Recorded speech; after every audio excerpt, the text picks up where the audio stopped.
Welcome, everybody. Free agency is fast approaching. The Patriots have a bunch of cap space, and we're here to break down their options as the new league year approaches next week.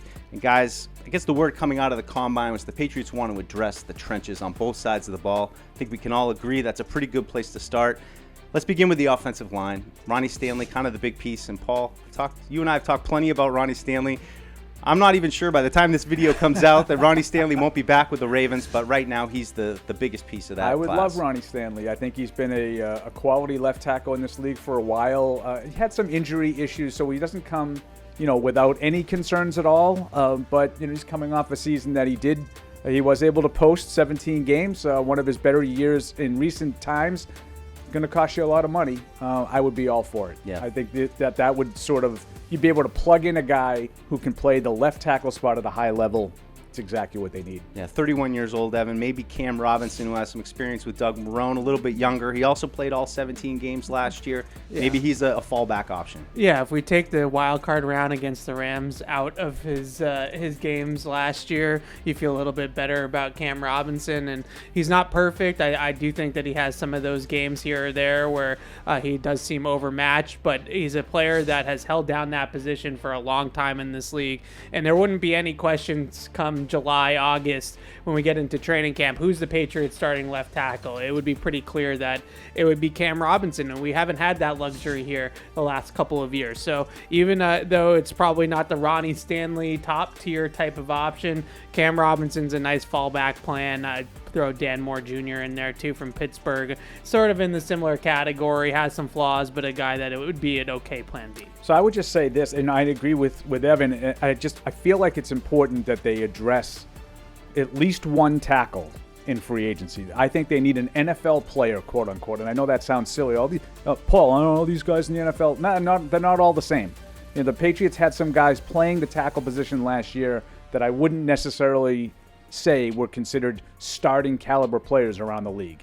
I think Cam Robinson, I think obviously Ronnie Stanley, these guys would absolutely fit the bill. Yep. Flipping over to the defensive side of the ball, Milton Williams, young option, 26 years old, but only played 48% of the snaps. Kind of great playoff, very disruptive kind of guy. A lot of reports connecting the Patriots will have interest in him. Is he the biggest piece there? It just feels like with the uncertainty with Godwin, uncertainty with Barmore, you kind of need to make a couple splashes, I would say, at least at this position. Yeah, the one thing I would say with Milton Williams, he's an effective player. We can talk about that, but it's such a deep defensive line class in the draft that I would be a little bit wary of paying a guy coming off of a Super Bowl that was on a loaded defensive line. Like, there's a couple of things there that do give me a little bit of pause, but he's one of those penetrating three techniques that can get after the quarterback. He's a very good pass rusher, very violent with his hands, very good up the field. And if they're going to be a more aggressive four-down type of defense, then he fits the bill of that typical three technique, line him up over the guard and let him go to work. So I wouldn't be mad if they signed Milton Williams. I think he's a really good player and somebody in this class of free agents that's probably at the top of the list. Yeah, Paul. Levi Onwuzurike, another guy, Detroit, nailed that name. Thank you very much. Yeah. Very good. But again, 26, he's had injury issues. Had a good year last year. Played under Terrell Williams, a little bit of a connection there. Yeah, I'm going to be a little hypocritical because I sort of agree with Evan's take on all of the things that would worry me a little bit about Milton Williams, in that, I have some of Dallas Thomas vibes, in that, Dallas Thomas was a good player in Baltimore, but when you have a, sort of historic defense like that, you sort of wonder who's the guy that makes it all work. And obviously that was Ray Lewis, back at the time. And Dallas Thomas was a good player, but not what the Patriots ultimately paid him to be here in New England. I kind of think like that with Milton Williams. So I think the idea of having, here's why I'm hypocritical, the idea of having that playmaking interior defensive lineman, I think, is something that's been sorely lacking. I think that's what we all envisioned Christian Barmore as, but he hasn't been healthy now and really fulfilled that. So I like the idea of Milton Williams. I'm going to let you, is it Onwuzurike? Yeah, right. Did I nail that too? Nailed it. I like his comfort level with Terrell Williams. Different kinds of players a little bit, but I am intrigued by Milton Williams. I'm just a little bit cautious of going all in on him. Yeah, I think, when we look at the draft, too, this position group, it's stacked in the draft. Right. There's a number of options here in free agency. Kind of a tough task for Elliott Wolf and staff to balance How do we attack it in free agency? What's left over for the draft? Yeah, I just look at the draft, and I think the three positions, defensive line, running back, and tight end, are the strength of this draft. So I wouldn't go buck wild spending a ton of money at those positions in free agency. But at the same time, everybody looks at it that way. So are you going to zig where they zag? Maybe that possibility presents itself. Maybe a guy like Milton Williams doesn't get the $20+ million that many project that he's going to get because of how loaded the defensive line class is. But I just can't help but look at the defensive line class, especially even on day 2, and start rattling off names that fit the exact kind of prototype that player is. And so I just am a little bit weary of spending at that position this offseason because of that. Well, guys, let's move on to the wide receiver position. Feels like we've been talking about T. Higgins forever. Earlier this week, he was tagged by the Bengals. Yeah, it's going to make it difficult. Still maybe a trade option, but a little bit less likely now. I think a lot of people are looking towards Chris Godwin as maybe the next option. Dislocated his ankle last year, still very productive in the 7 games that he played. Is he an option? There's guys like Stephon Diggs. Is this where the Patriots are at, Paul? Should they go out and extend themselves to sign one of these maybe 30+ receivers? I know we like Amari Cooper's another option. There are some good players out there, but is this the right move for them right now? I don't know. I do like the idea of Godwin. I love the player, when healthy. He's had some significant injuries, and he's another guy that kind of it kind of sounds like he's going to stay in Tampa the way all sides have sort of spoken on him. I don't know. I think that it might be a little bit more difficult to get the wide receiver in the draft, the way that Evan just talked about the defensive line being so deep, in the draft. A lot of these decisions are going to depend on how the next month or so, 6 weeks go. What are you able to secure in free agency? Another guy that, sort of thrown out there is Brandon Ayuk. Could he possibly be available via trade? We know the Patriots had a lot of interest in him last year. Didn't work out, but they were willing to pay, a pretty penny for him. Now he's under contract. Reportedly, San Francisco is interested in dealing him.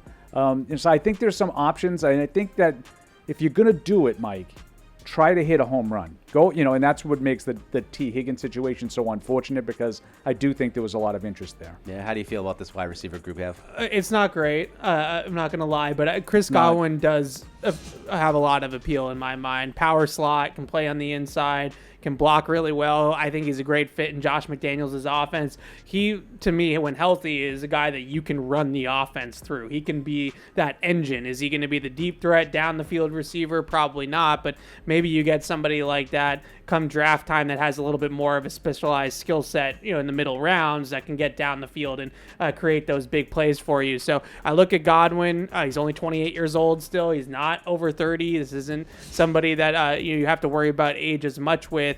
And if he was healthy, he would be a $25 million a year receiver in free agency. So I would be really intrigued by Chris Godwin. I like him at the most out of any of the trade or any of those types of options, probably besides maybe Ayuk if he actually is available. Yeah, 50 catches in 7 games, 5 touchdowns for Godwin, still very productive last year. Guys, let's turn to the cornerbacks, and I think this is the position group that, although not a huge need, definitely a need for the Patriots, but there's a lot of really interesting options out there. And I think, it starts with DJ Reed, who I think PFF has as their 6th best free agent, a little bit undersized, but a really competitive corner. And then the other guy that I kind of like, Charvarius Ward, who the Patriots have been connected to a little bit bigger, really productive year in 2023, a little bit of a down year last year. But those 2 guys kind of are top of the list, but there are others too. Jonathan Jones, some uncertainty there. What are they going to do across from Christian Gonzalez? Yeah, I really like DJ Reed as a player for a lot of years. Obviously, we get a chance to see him up close with the Jets a couple of times a year. Ward is a really good player, and I know you mentioned he had the down year. Unspeakable off-field tragedies that he obviously dealt with. That had to have weighed on him mentally during the course of the season. So he's another player I think makes sense. And I feel like a lot of people just look at Christian Gonzalez, and it's not a huge need. You have one of the best young cornerbacks in football. You need a lot of corners. And he can't, you had a porous pass defense despite the fact that he played at a pretty high level last year. So this is another area I wouldn't mind seeing a veteran come in. Yeah, I really like the idea of Charvarius Ward because of the reasons Paul mentioned. It's kind of a buy low candidate right now. I think this is when his value is going to be at its absolute lowest because of all the off-field stuff that he dealt with last year. He's a really good football player when he's focused and not dealing with all those things. DJ Reed's intriguing just because he's already played off of Sauce Gardner, so he's going to play that field corner role. You're going to allow Christian Gonzalez to stick to the boundary, and you have a nice little 1-2 there that makes sense. It kind of fits together pretty well there in the back end.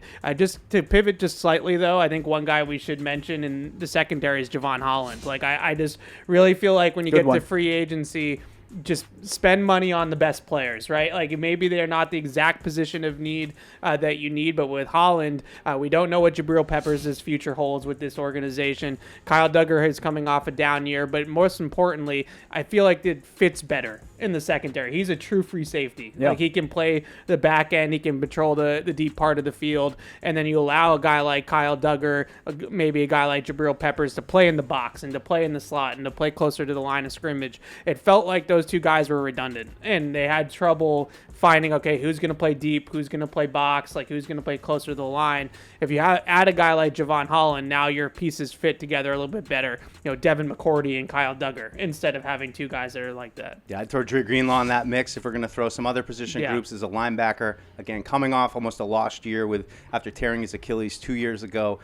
Has that personality, some speed at the linebacker position. He's one, Paul, I've been talking about him for a while. Well, and you're a now. defense guy, as you like to tell us all the time. But no, I think that those kinds of guys, there will be. Look, we're all talking about the Ronnie Stanleys and Chris Godwins, the sort of big ticket items. There are going to be guys that have come in on 1-2 year deals too.